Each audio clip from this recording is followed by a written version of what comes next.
There we go.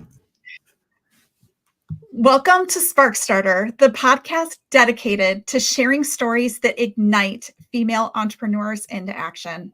I'm your host, Elizabeth Goede, and I'm here to fan the flame of your entrepreneurial spirit. Each week, we bring to you inspiring stories of women trailblazers from around the world who have sparked change in their industries, powered their ideas into thriving businesses, and pioneered their way to success.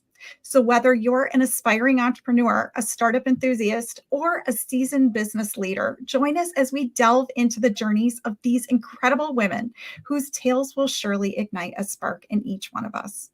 My guest today is someone who has been leading the way in her field and is an inspiration to countless women entrepreneurs.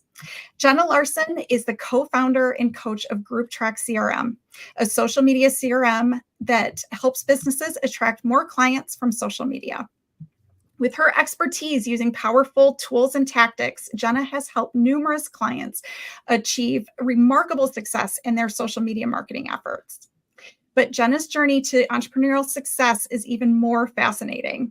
Before co-founding Group Track, Jenna even was an Olympian, showcasing her dedication, perseverance, and drive to excellence.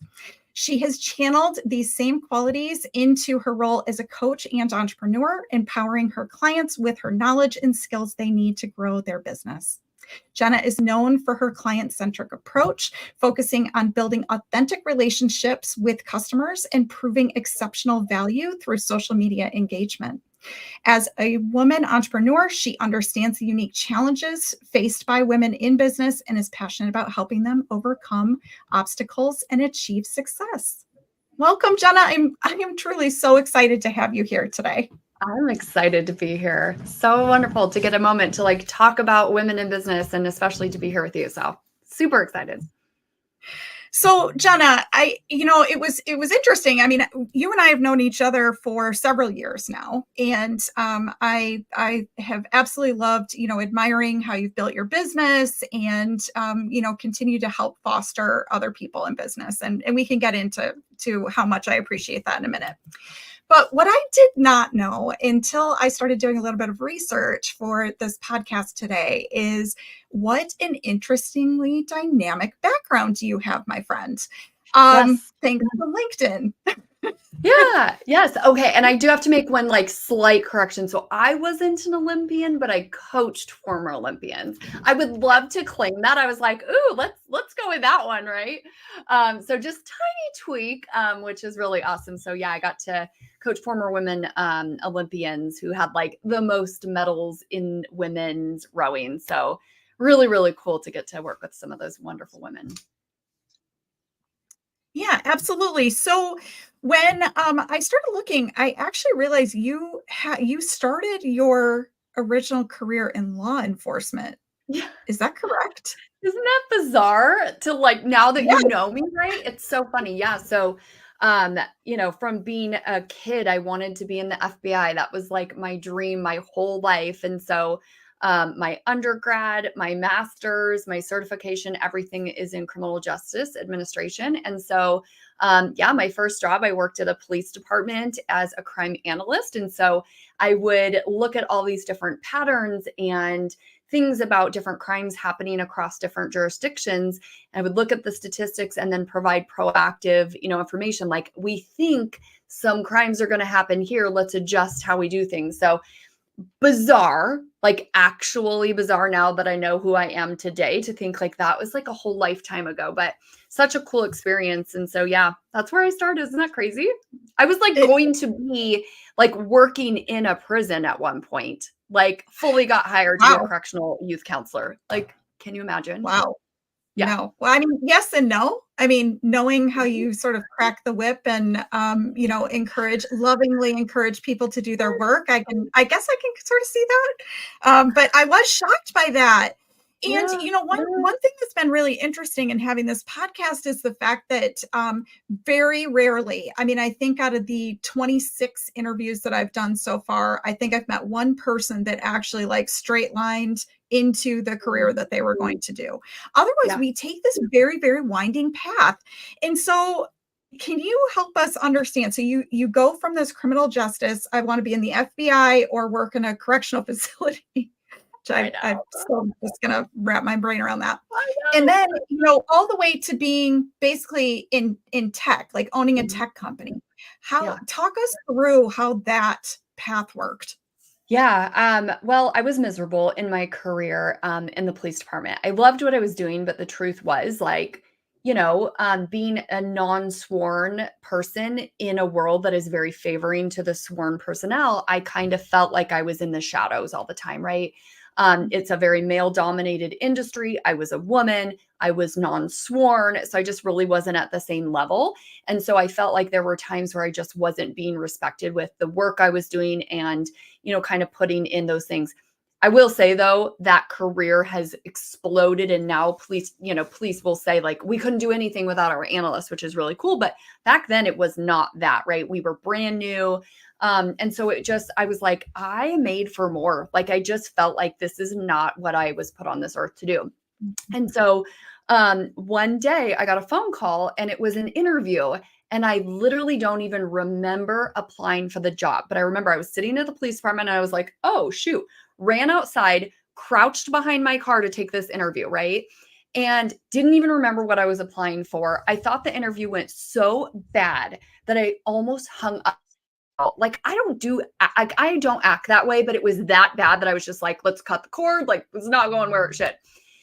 So anyways, got off the phone and I was like, well, that's not going to work. Right. And then I got a second interview and then I got hired. And so I ended up working at University of Phoenix, which is actually, I think it is the largest private organization in, I think, the globe at this point. Mhm. And so I was hired on to really help with their success of their students. And so that was like the most pivotal, life-changing thing that ever happened because I got into this position where I was learning these skills of working systems and working efficiently and helping people persist, right? So when we think about business, right, getting a customer is cool, but having them buy over and over and over and over again is really where the money is, right?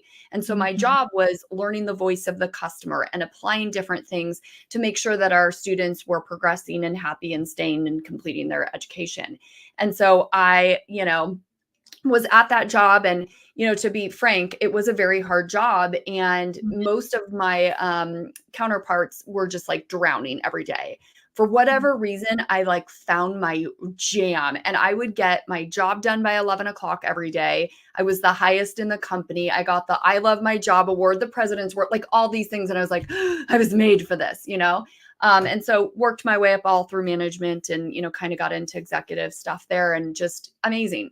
So I love that job. It was my family. I worked there for 10 years and I thought, I will literally never leave this. This is like, I'm done by 11 o'clock. Like, why would I ever leave? But I was sitting at church one day and God knocked on my head and was like, hey, Jenna, you're going to start a company. And I was like, sir, you got the wrong girl. Like, I'm good. And I was like, oh, no, no, no. And then, as he is persistent, he just kept being like, nope, we're moving on, time to go. And I was just like, dang it. And for me, if he tells me to do something, I'm going to do it. So I went up to my husband and I was like, so God told me I need to quit my job and I'm going to start my own company.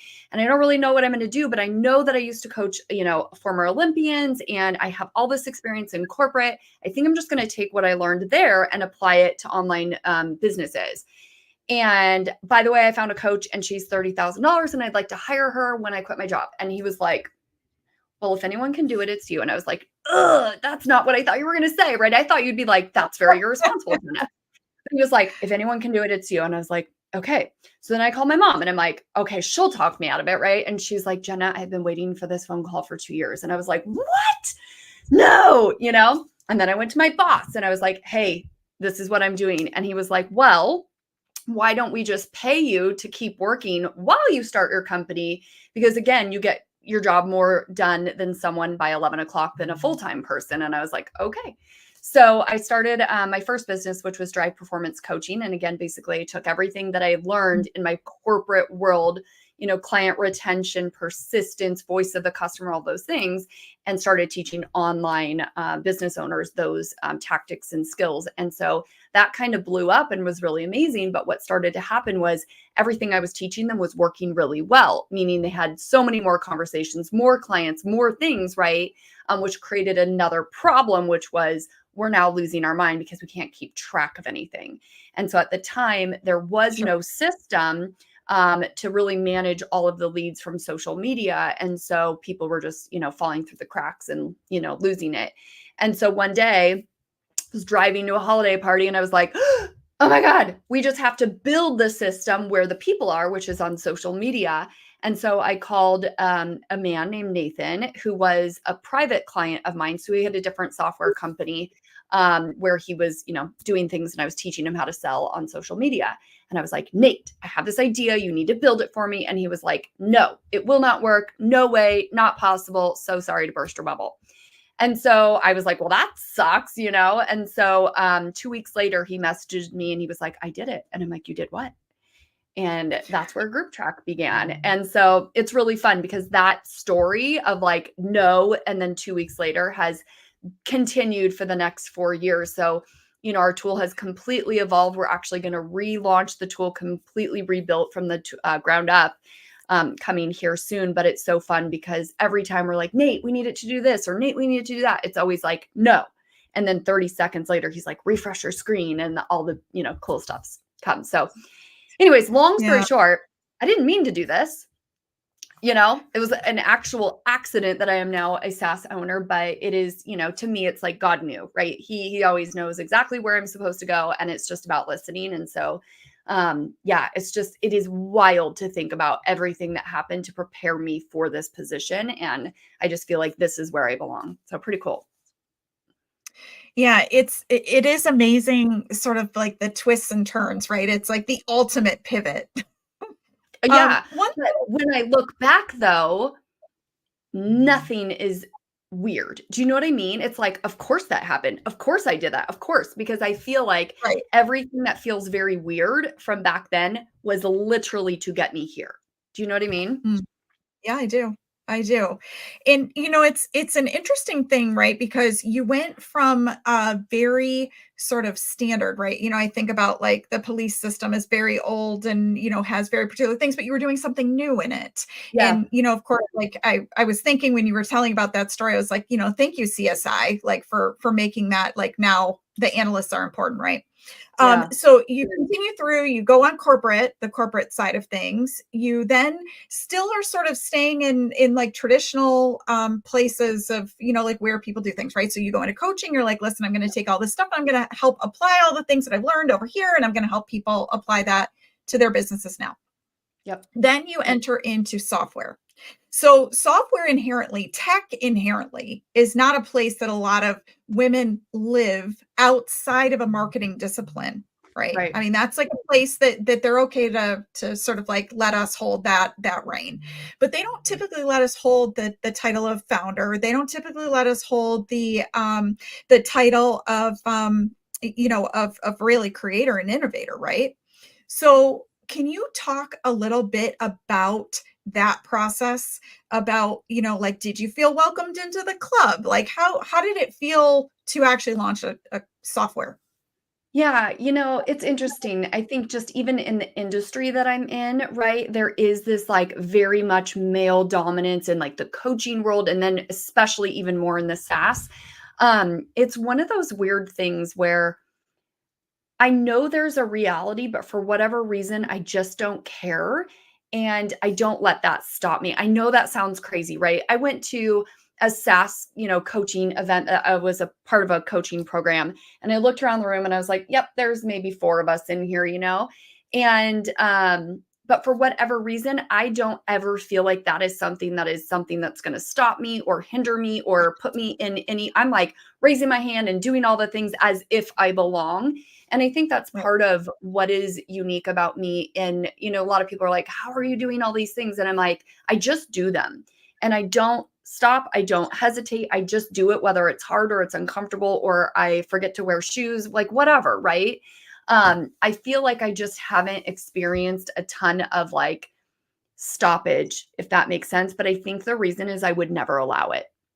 Right? Mm. Like, if someone even tried to put me in a, in a space where I wasn't allowed to just be who I am and show up and own it, whether I'm a man or a woman, I would just like steamroll it, I think. Yeah, I mean, I've worked in tech for most of my career, supported tech clients, et cetera. And I will say that culturally too, depending upon who you work with, there's certainly some barriers that they certainly try to put out there. And I think Yeah. why you belong so well is because we don't really understand the walls of that box that they try to put us in. And so we don't fit Yeah. very well in those Yeah. boxes. Like, I would So break it, I think, and it is interesting, and I will say, right, like, my co-founder is a male, but he is so supportive of women. In fact, what's really cool is I would say 80% of our team is women, right? So, like, I think from the fact that, like, just the majority of our team is female and, I think our community, it's super interesting. We did a lifetime offer a couple months back and we sold 50 in an hour, which was just like wild. I think it was 80 or 90%, I forget what the number was, but who bought were women.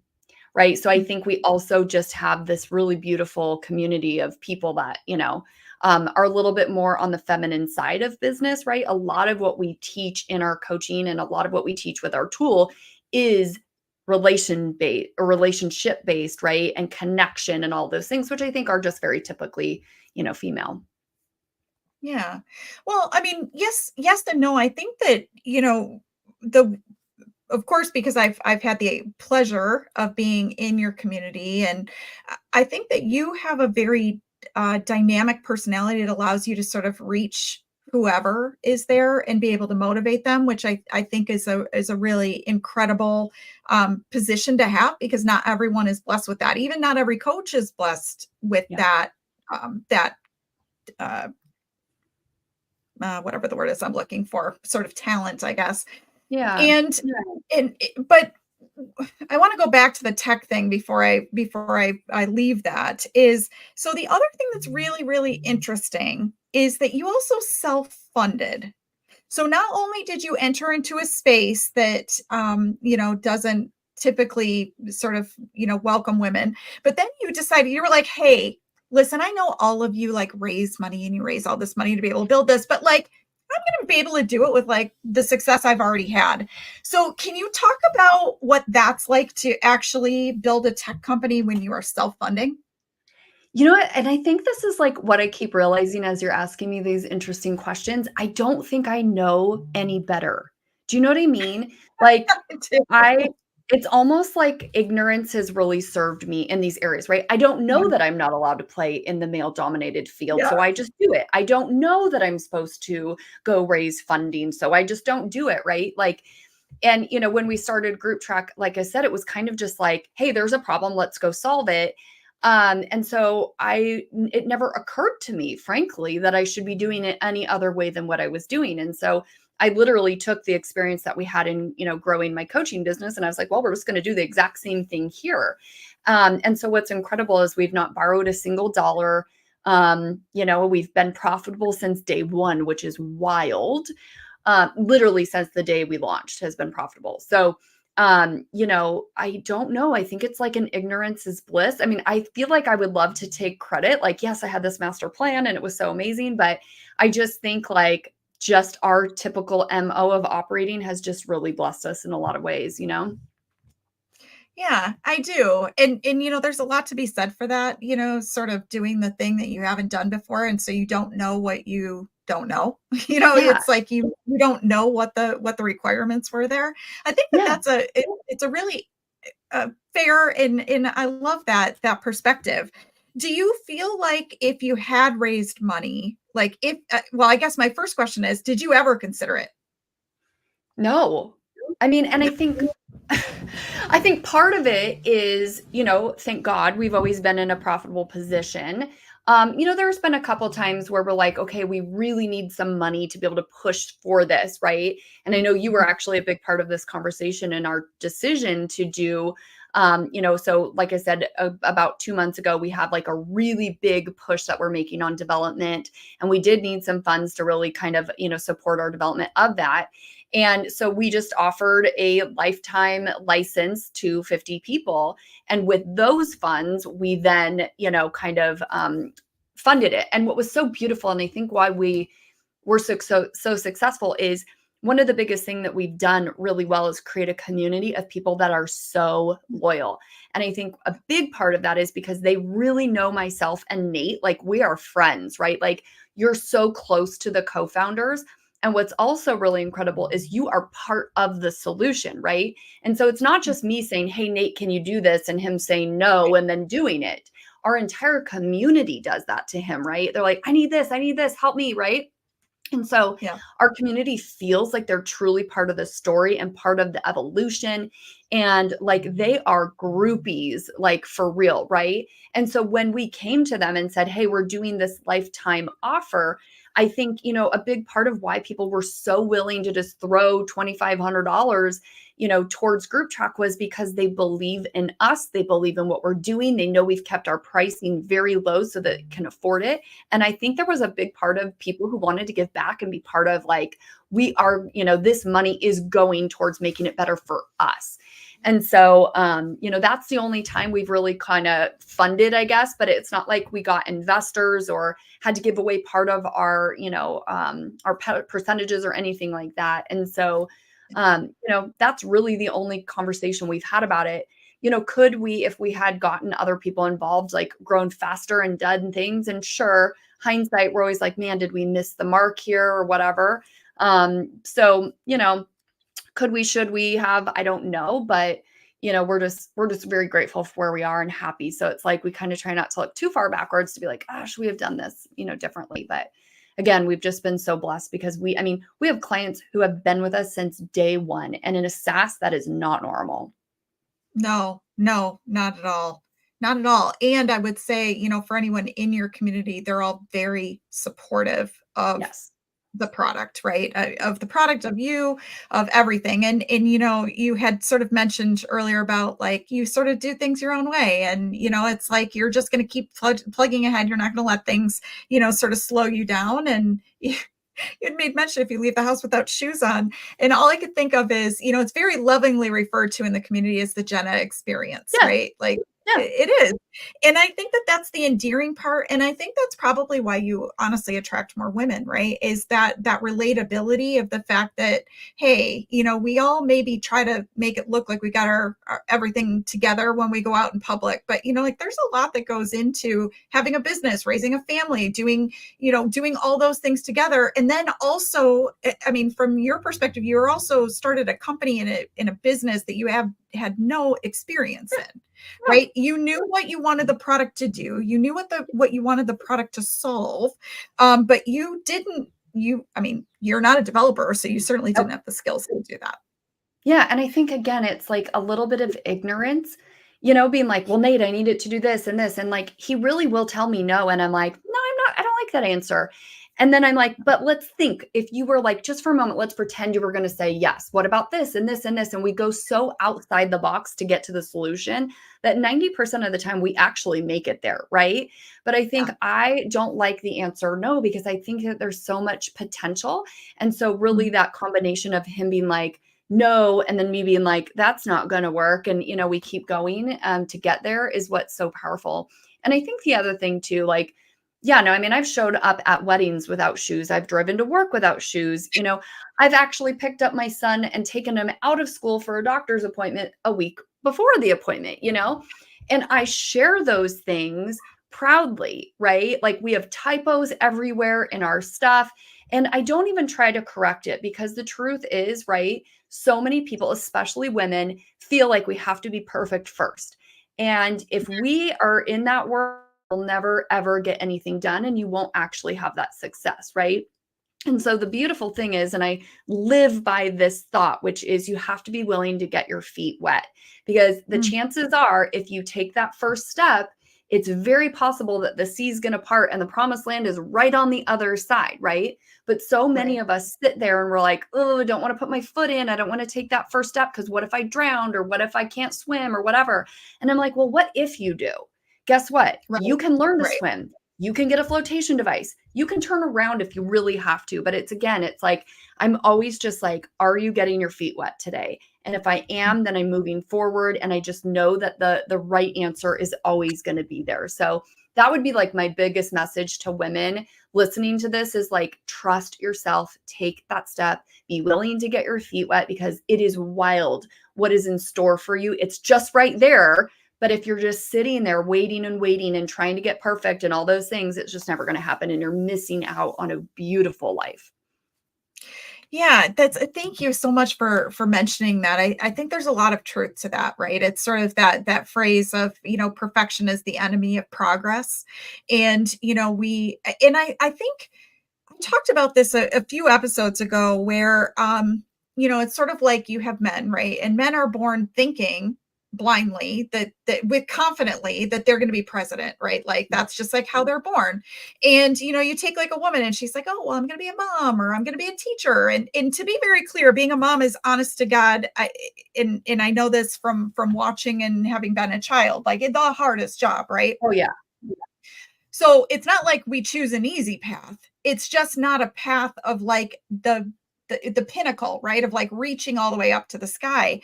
Yeah. And I think a lot of that then gets in our brains in a way that we do feel like we need to be perfect. We feel like we need to have all the answers. It's like I used to work as like an agent for creative people, and you would have this situation where like a creative person would like look at the criteria that was required of them, and they would talk themselves, a woman would talk themselves out of, a man would talk himself up, right? So a man's like trying to get a job that he has no qualification for. Yeah. He checked 2 boxes, and then you have a woman who's like doesn't check one of the 100 boxes, and she's like, yeah, I'm not qualified for this job. I love that. And it's so true. I one day was like, and this is like, I think what's weird about me, right? I'm like, if I say, like, I hate the whole idea of like, put it on your bucket list. I'm like, absolutely not. Put it on your to-do list and actually do it, right? So, like, one of my dreams was to be a professor at a community college. So I was like, well, I'm not going to put it on the list unless I'm going to do this. I walked into the dean's office and I was like, hello, I am Jenna. I would like to work for you. And I walked out with a job at a community college. You know what I mean? I was like, I want to do a TED Talk. And so I applied and then I did a TED Talk. And it's like, I just wish more people had this like fearlessness, right? Because it's like the answers already know. So like, let's just either confirm it or maybe get a yes, And I think, there's just so many amazing opportunities that are sitting right there waiting for you. But so many of us are feeling like I have to be perfect. Like, was I fully qualified to teach criminal justice at a community college? I don't know. I was never a police officer, but they thought it was good enough. And I think because I walked in there and was like, hello, I would like to work for you. And here's why. They're like, oh, okay, she must be confident. She must be capable. Sure. And so I think it's just, again, that like, I think it's like naive, but I just roll with it. Do you know what I mean? Yeah. But I love that because it's sort of like if you never try, you never can accomplish, right? And No. I'm a firm believer that you learn way more from failures than you do from success anyway. So what's the Absolutely. point of having that? Yeah. And So it's so Jenna, funny. Oh, good. no, please. I was just going to say, my mom, we always joke, we're like, I think it's my mom's fault because I grew up reading the Berenstain Bears book, He Bear, She Bear. And it was anything a man can do, a woman can do. And she read it to me all the time. And I think I really like attached to it. And I do think that, I do have my very motherly soft side, but I also embody a lot of masculine attributes in terms of like business and running and managing a team. And I think a lot of that comes from my coaching world of, former Olympians and such. But it is a challenge to go from woman CEO at work to then transition to be like spouse, mother, all those things and kind of let, other people take the lead. So there's good and bad of it for sure, but again, I think that just a woman believing that she could do it means that she can. I don't know if you've seen it, but there's a reel right now. And I'm like, every time I watch it, I'm like, this is so good. And it's something like, if it's something like, if a man can do it, so can I, or whatever. And then she's like, if a man can do it, so can I. You know what I mean? It's so good. And I'm just like, ugh. I just hope more women realize like, you really can do it. Yeah.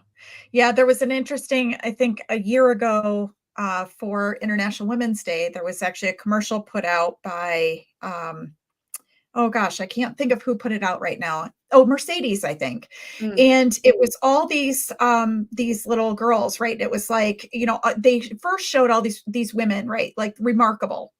yeah. And it was like, first woman in space, like first woman CEO. It's like all these amazing things. And then it had all these little girls and it said, what if that wasn't remarkable?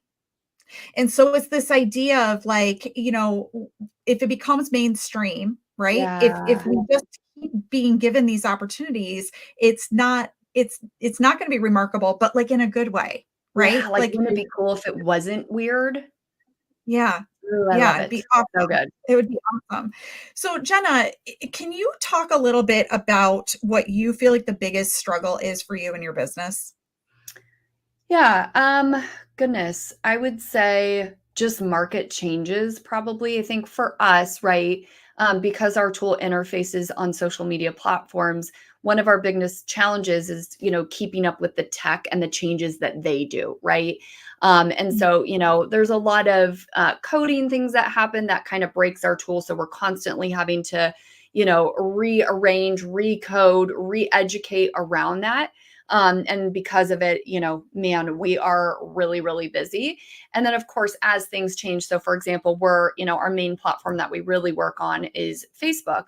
Well, if Facebook does something that irritates its users, then all of a sudden they're like, we're all leaving, right? And so then they think they're going to jump ship and go to some other platform and they think it's going to go better, right? And so what we yeah, usually see is a mass exodus and then they come back, right? But of course, when the market shifts and they all think, oh, we're going to abandon ship, there is a lull where they're always, checking out those other platforms. Now, to be frank, they're going to come back. And the good news is we know that, right? Because the grass is not greener.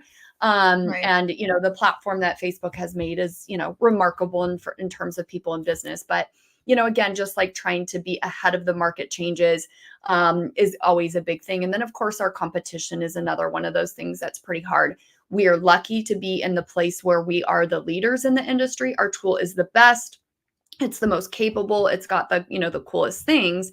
But we're being chased by a lot of other companies that are, they often purchase our tool and then, go recreate some of the things that we've Right. innovated in their own. And so that can be really frustrating. But again, it's just, we always look for the positive to be like, okay, that's a good thing. We are the leaders. We are the people that are cutting edge and it's a compliment when they do so.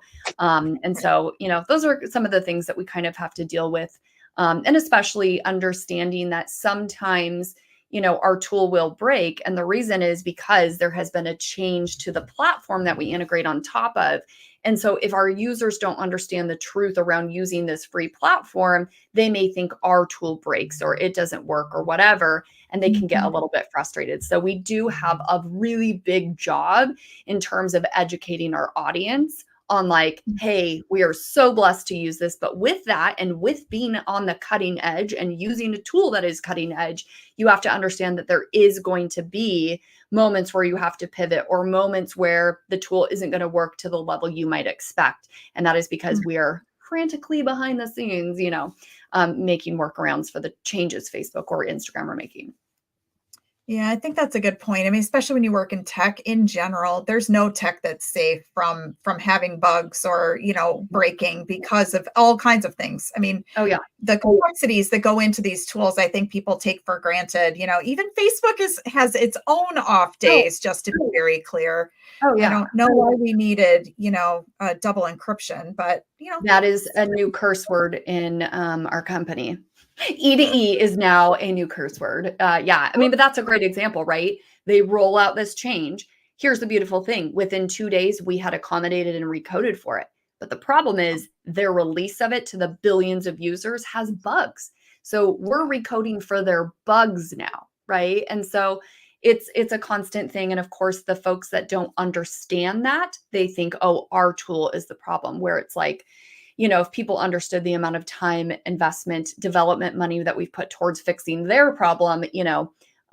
but again, we have the users who are so savvy that are like, oh my God, thank God you've done this. And can we, they'll send us gift cards like, hey, we know this is a rough week. Here's some coffee on us. And again, that's like the beauty of working with people that are like so loyal and just appreciate what we do so much because frankly, there are people that are doing 100K launches in a weekend.